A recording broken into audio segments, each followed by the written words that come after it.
All right, guys. So, as you can probably tell here behind me, I have the Kreg Adaptive Cutting System.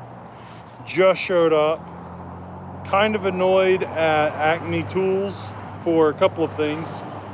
I've bought through acmetools.com before. They've always done a good job. These are just nuances that I think are a bit annoying.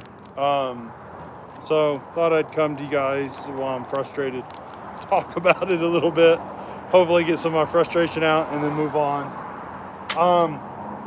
As you can see, I've got this piece of plywood, 3/4 inch birch plywood. It's going to become a built-in cabinet in the house.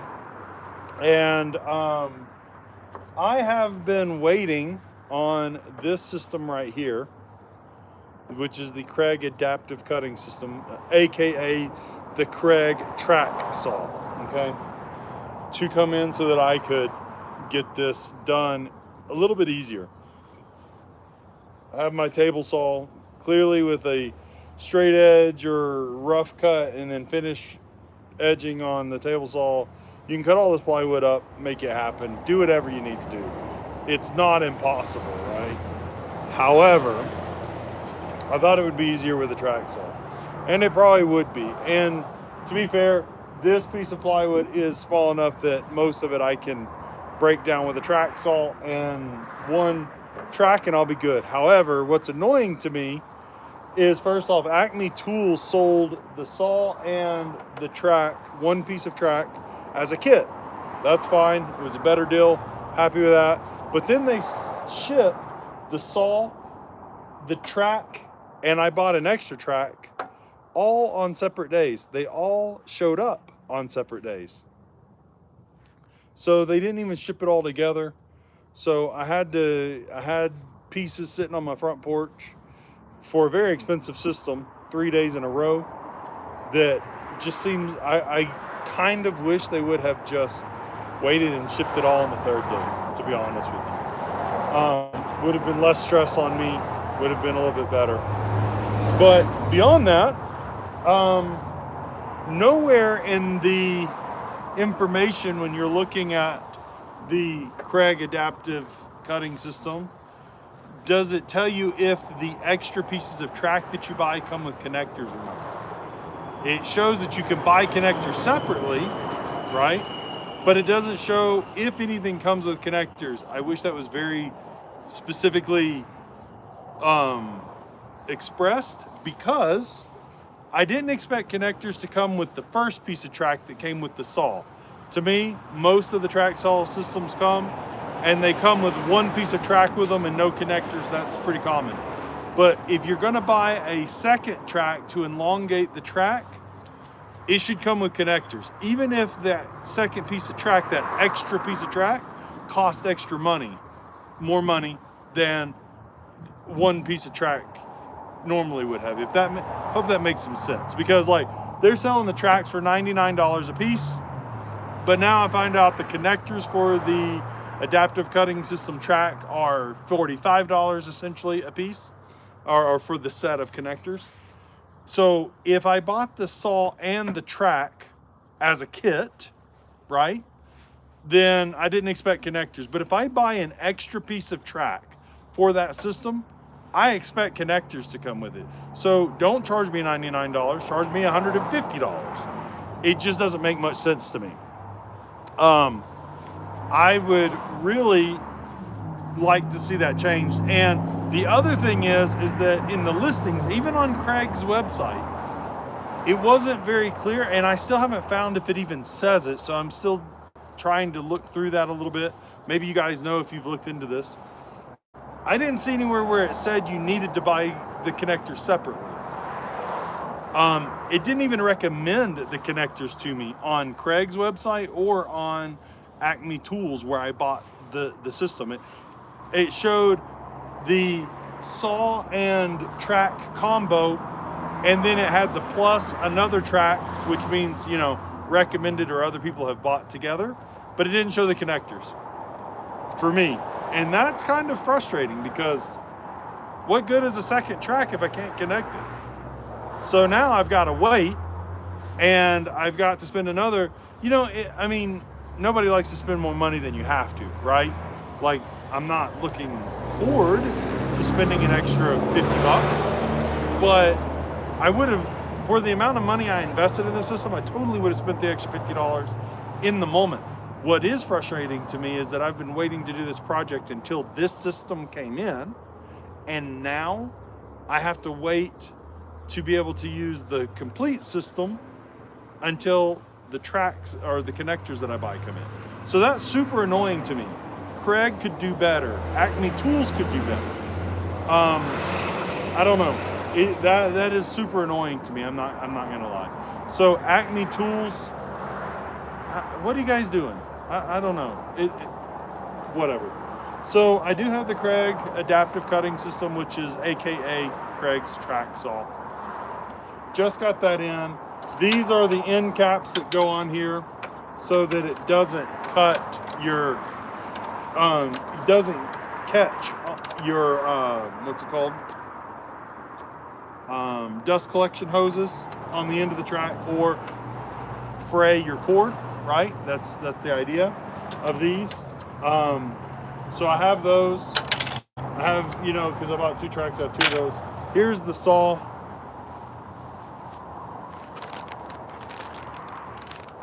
Keep in mind that with Kreg, not all the companies do this, but with Kreg, you have the option between a cordless and a corded. So make sure you're buying the one that you want. I wanted the corded. I do everything here at the house. I'm not doing construction work with it. I'm not doing hardwood flooring or anything like that. So, or cabinet tops or whatnot. So,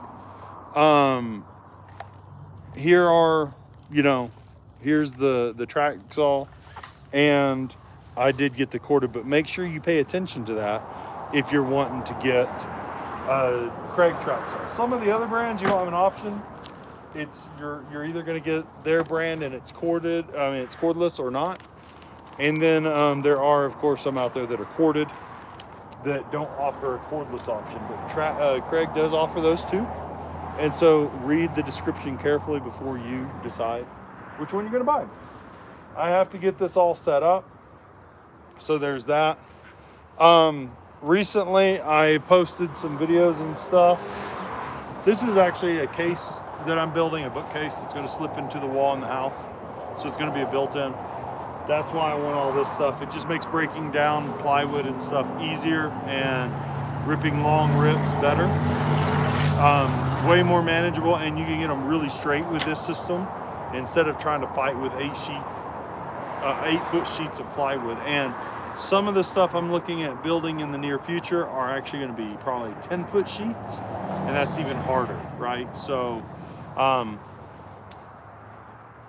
just keep that in. That's why I wanted this system. It's not a cheap system. It's not the craziest, most expensive system out there. It's not cheap though. None of the track saw systems are cheap.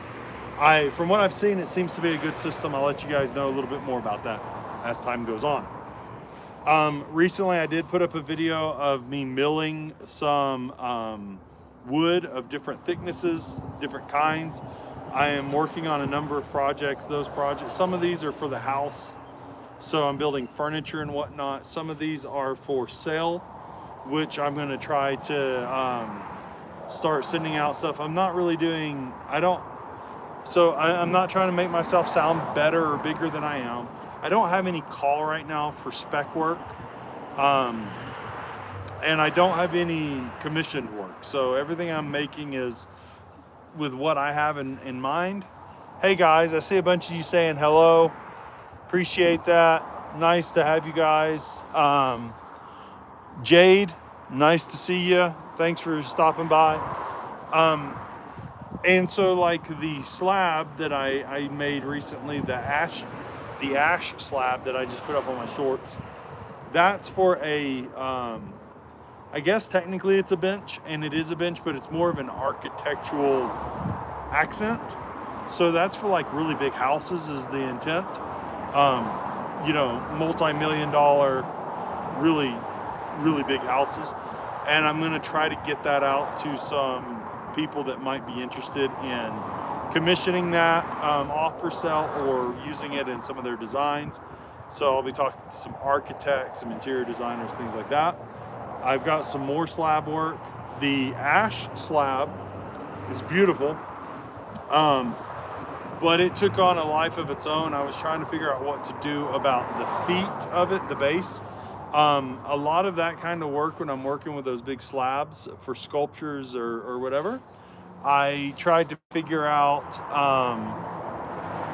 as I go a little bit, because the shape of it really comes more into scope and becomes more clear once you've started really sanding, getting to that final sanding area, right? Like originally, so that piece of ash and another piece of ash that I have were all hand cut with chainsaw. So I didn't use a Alaskan mill.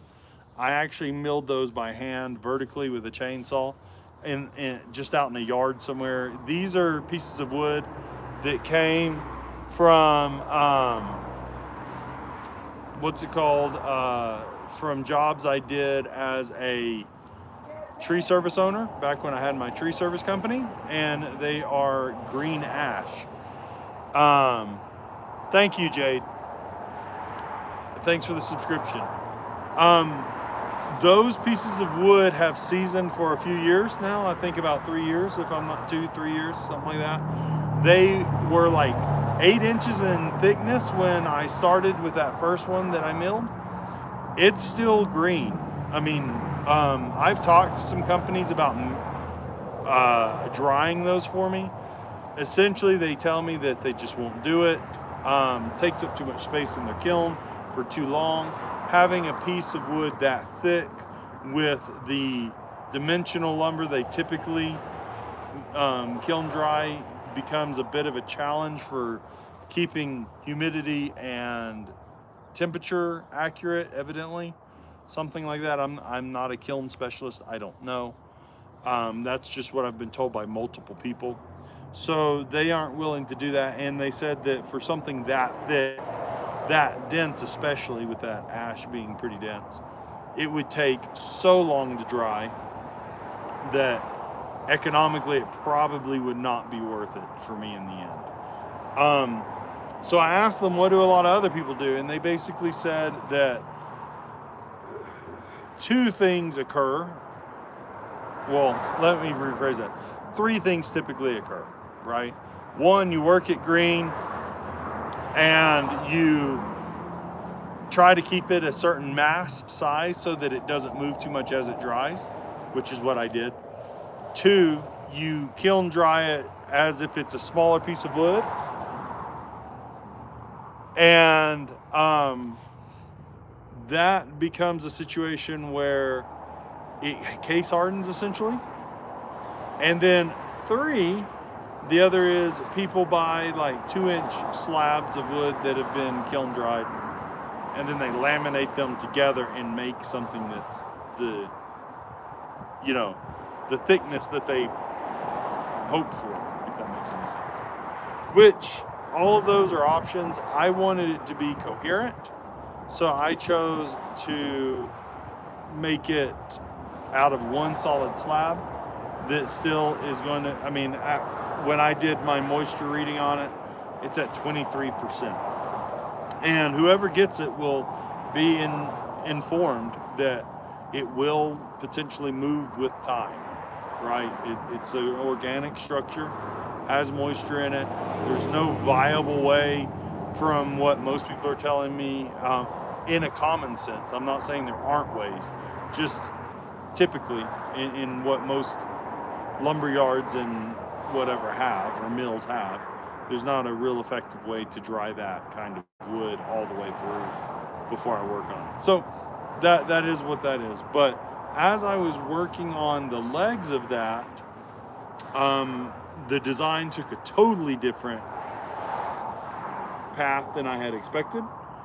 And now the piece is paired with another slab, a 9-inch thick piece of honey locust, and together they make a bench with base, and it's pretty cool. I'm really looking forward to getting that finished up and showing it to everybody, but that's on the back burner. It's not my priority. Some of these projects for the house are. Getting this done is, and once those are ready, I will show you what's going on with all of that. So that's kind of a little backstory on what's going on with the ash slab. So yeah, I can technically use, and I will use, the Kreg Adaptive Cutting System with one track for these cross cuts. And what I've got to cut on this, because it's only a 6-foot piece of length of 3/4 inch. Once I cut off this top piece that's for something else, another portion, that will leave me with a short enough piece that the one track can cut everything on this. I just can't break down the 8-foot sheets that I was going to buy with it. So there's that, and that's kind of frustrating. I really wish they had explained more thoroughly what they were doing and what's going on. So kind of a little bit about what's going on. Thought I would jump on. I haven't done a live in a long time. Somebody mentioned that not many people are watching right now, and I know that. That's fine. It's the middle of the day on a Friday. A lot of times people don't really watch or can't watch until the evening. So usually these jump up in viewership later in the evening. I am trying to do more videos. I've got more projects. I've got some more sculptures coming out that I'm doing. I was talking to my wife just the other day, and she was asking me a little bit about woodworking and different things, and I came to the conclusion that I had become kind of not disillusioned, but just frustrated with woodworking, and I couldn't figure out why. And we were talking about it a little bit, and I remembered that what got me into woodworking to begin with was modern design with the concept of plywood. I love plywood. It's my favorite material to work with as far as wood goes. It's dimensional, it's easy, it has a consistent look as a general rule if you buy the right kind of plywood. It's simple two-dimensional products. I mean, it's not two-dimensional, it's three-dimensional, but it's relatively two-dimensional in the fact that it's not very thick. It's not like a log you have to break down into boards. It is what it is thickness-wise and sheet-wise, and you make those into three-dimensional objects by screwing and gluing and that kind of stuff, which actually for me becomes like a puzzle. And I really enjoy that way more than milling rough wood into lumber that I then have to turn into sheet goods, because almost every piece of idea or furniture or whatever I have is wider than a piece of wood, because I don't make a lot of like small jewelry boxes or whatever, and even those oftentimes you have to glue multiples together. And there's nothing wrong with that. I mean, I see guys and they really love the act of milling wood and then gluing it together and jointing it, and there's nothing wrong with it. That's great. I'm glad that they enjoy it. To me, that's tedious. That's just encumbering me from getting to the concept I have in my mind, if that makes any sense. That's why I like plywood. It's faster to work with, honestly, and I love the look of it. I am looking into some plywoods that are like, I think one's called Apple. So Home Depot sells one called Europly, and then is it Apple Yard or Apple Ply maybe? I think it's Apple Ply, that supposedly are essentially zero void. They're designed for when you cut them and use them as exposed edge plywood for furniture. They don't have voids and stuff in them, which for me is great. I love that look. I love that modern look. So, and there are some sculptures and stuff I want to make with plywood. You know, I kind of got to the point, especially after COVID or during COVID, when I was like, plywood's just absurd. And it is still absurd. I don't think I think it's all a scam, and I think that they're gouging everybody, to be honest with you. But I can't control that, so whatever. But honestly, after having dealt with so much hardwood and the difficulties that I have where I live to get quality hardwoods, plywood's not that much. It's really not any more expensive. I don't know that it's cheaper. It's just not more expensive. And I have to do a lot less work to get to the finished product of what I want. And that's, you know, important to me because I'm really not so much about the process as I am about the finished concept. I have crazy amounts of ideas. I just, you know, every time I start something, I have 50 new ideas that come up, like a lot of you guys. And for me, I want them to be quality, but I want to get through them.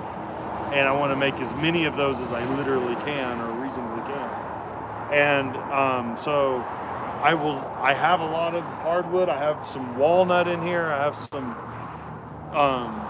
quarter saw and white oak and different things that I will be using. But I'm definitely going to be shifting over toward veneers and plywood for a lot of other stuff.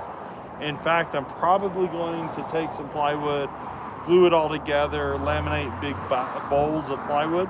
Not bowls, but blocks of plywood that are laminated together, and carve those as well in the future because they're just cool and I like it and it's fun.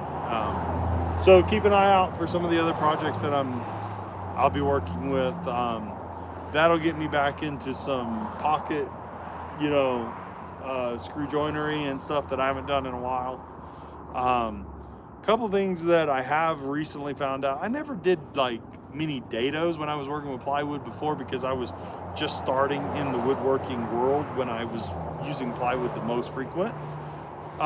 So now that I'm kind of getting back into it, I'm learning more things like the down spiral or down cut spiral bits for dados and things for plywood so that they compress the wood versus lift it out, whereas upcut spirals are very common for hardwoods or, you know, traditional wood. So I'll be looking at some of those. Somebody recommended bitsandbits.com. They have some. It's that are like, the other thing is plywood's undersized, so we call it 3/4. It's not quite 3/4. It's actually 18 millimeter, which is, I don't remember how many 64ths, but it's just shy of 3/4, which means that if you use a dado stack or you use a traditional 3/4 bit for joinery, man, I forgot what that's called. Anyway, I just said it earlier, but it'll be too wide for the piece of plywood, right? So I'm looking at some of those bits and things to work with that. So I've got some other stuff coming up in the future. Hopefully you guys like that. And I'll keep showing different sculptures and things I'm making in the meantime. I've got a number of tool reviews that I'm working on getting out. Because of YouTube, you have to work the algorithm, which is frustrating. I would like to just get them all out and dump them all on the internet, but they don't respond very well that way. So I'm having to paste them and things. But I've got some tool reviews coming up, like I'm gonna review the Harbor Freight straight cut bits versus the Freud versus the Sick Wood, which is the dumbest name ever, SICWOOD flattening, spoil board flattening bit for the 2 horsepower skill router that I'm using for flattening these slabs, and I'll do that in the future. I've got some saw blades and I've got some spring punches that I'm going to compare different things, center punches that are the automatic spring-loaded center punch or whatever.